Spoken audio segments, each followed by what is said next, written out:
Captain's practice has started, and everyone is talking about the veteran guys that need to turn it around for the Bruins, right? Jeremy Swayman, Elias Lindholm, Charlie McAvoy, and Hampus Lindholm coming off injuries. You know what I mean. And before, in free agency, we were looking around to see who the Bruins could go out and acquire to unlock this offense. Shoot, man, some of us are already looking ahead to next year's free agency to see who Don Sweeney can pick out of the woodwork and make this team a contender again. But the missing piece to unlocking this offense might already be on the roster. The question is he going to get a real chance in 2025, 2026? Matthew Poitras has battled injuries, he's battled setbacks, and plenty of I-95 traffic between Providence and Boston. But the advanced stats show he is exactly what this Bruins team needs. Now, look, I am not handsome enough to be Brad Pitt. I know that might shock you. I'm not fat enough to be 2011 Jonah Hill, although I'm kind of working on it, more or less working on it. But let's play Moneyball here, shall we? Let's take a Moneyball approach to these things, and let's go to the advanced statistics, the analytics, where Matthew Poitras is an absolute darling for this team. And these are going to be some tough ones to kind of read and follow here, but I'll take you by the hand because I had to learn about it too. But let's look at the advanced stats. In his limited career, Matthew Poitras has elevated the star players around him. The stats bear that out. You can see it here. With David Pastrnak playing alongside Matthew Poitras, the face of the Bruins franchise here, Pasta's expected goals for goes up 16% when he's playing with Poitras. How about with 30 goal scorer Morgan Geekie? Expected goals for goes up by 20%. He is 20% more likely to score a goal when Matthew Poitras is on the ice than when he's not with him. Even Trent Frederick, man, who was so limited offensively and had one 40-point season 2 years ago. The one that Matthew Poitras actually played some games for the Bruins. Do you think that had some bearing on it?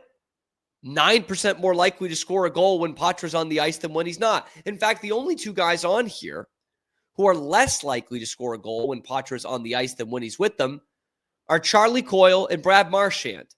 And I've got news for some Bruins fans. Those guys are not on the team this year. I know, take a second. Charlie from Weymouth and the Rat King, Brad Marchand, are no longer here. Everyone else plays better when Poitras's on the ice, including Pavel Zacha, who's a guy you can put up and down the lineup. That expected goals for 17% higher, almost 18% higher when Matthew Poitras's on the ice. You have been looking for a center that can drive the play. Matthew Poitras can be that.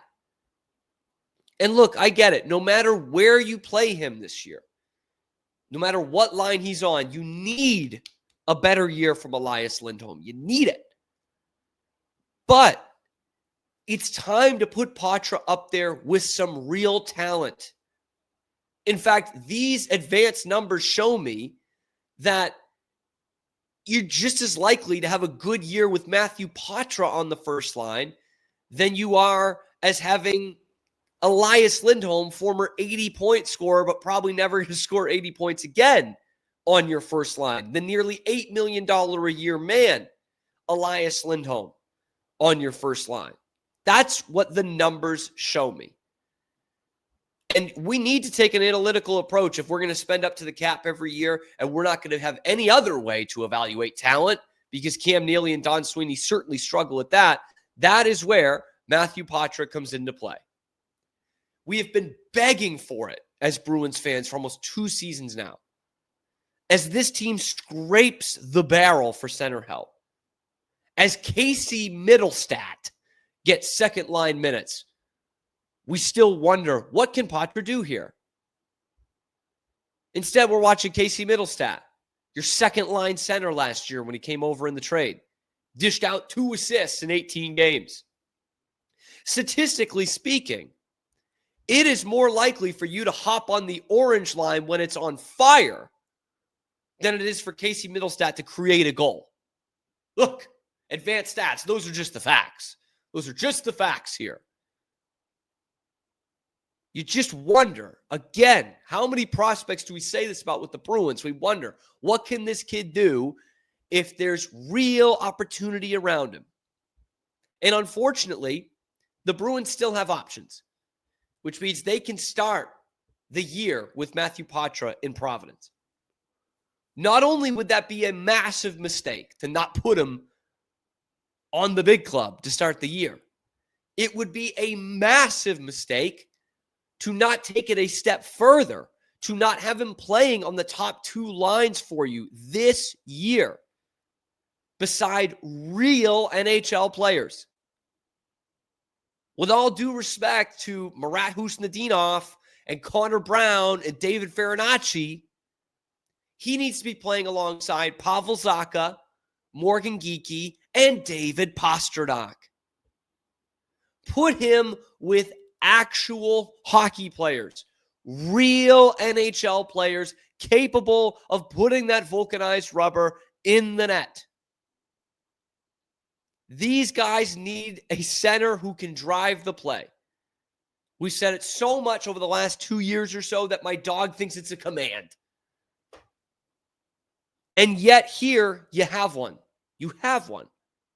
And a year and a half ago, before the shoulder injury, we were talking about Matthew Poitras being the replacement for Patrice Bergeron. And now he's not going to be that, but there were some real people in the know talking about him being your future top-line center. He wasn't going to be it right away. That's why you had to go out and get Elias Lindholm. Had to overpay for him. Had to pay him $7.75 a year to give you 40 points. But everyone was thinking the same thing. Matthew Poitras is undersized, but he is the future of the center position for the Bruins. And yet here we are going into 2025-26. They still really need a center. And there's a legit opportunity for Matthew Poitras to be starting the year in Providence, where when he should be playing on the second line in Boston. Like, is he young? Yes. Does he need to get more durable? Also, yes. But should he be developing those things in Providence? Or should he be playing in Boston at this point? Like, let's get real here. And one of the other things we've talked about so much over the last couple of years is not just who's going to play center, but who can play with David Pastrnak. Remember? Like, Elias Lindholm actually did have some good chemistry with him towards the end of the season. Pavel Zacha always has good chemistry with him. That's why you elevated a middle six winger in Zacha to your first line center. Because they were just so desperate to get someone to play with David Pastrnak. That's one of the reasons why Morgan Geekie has a 5-year extension, 6-year extension. Because he plays well with your franchise guy. The stats bear out Matthew Poitras does that too. So it's like laying all options out in front of you, Don Sweeney. You've got a guy who plays well with Pastrnak and with the star players and is a center, or you've got a guy in Elias Lindholm who sometimes hits one or two of those things. There's absolutely no reason that Matthew Poitras is not starting the year in Boston, playing on the second, or dare I say, even the first line for the Boston Bruins. If he's the future of your position, let's see it. He and Fraser Minten should both be at center on opening night against Washington or Chicago, whoever it is. I think those are the first two games. I don't know which one's which. But there's no reason to not have Matthew Poitras and Fraser Minten in there. And I'm just as stunned as a lot of you guys are of seeing these numbers and just how much better these guys look, albeit a limited sample size. Poitras played 66 NHL games, but that's not a dozen. That's not 2 dozen. It's not a full season, but it's not nothing. And look at how much more prolific these guys are when they're on the ice with Matthew Poitras. The kid's your future. Let's give him a chance here. Let's give him a chance. And if not, then you got to pull off something. Then if you're not doing that, then what are we even doing here? Pull off a Mason McTavish trade and let's start thinking about the future. But let me know what you guys think in the comment section below. Be sure to like the video, subscribe to the channel. Is he too hurt, too damaged, too paper thin to be playing at this NHL level, or is he exactly what the Bruins need? Let me know in the comment section below. Then like and subscribe. Find us here live on YouTube every weekday, high noon Eastern time, and then available wherever you get your podcasts as well. I'm your host, Cam Stewart. Zach Burke keeps us on the air. Check out the other videos on the channel, talking Bruins, talking Red Sox, everything else going on in the world of Boston sports, so that you don't have to touch that sports talk radio dial.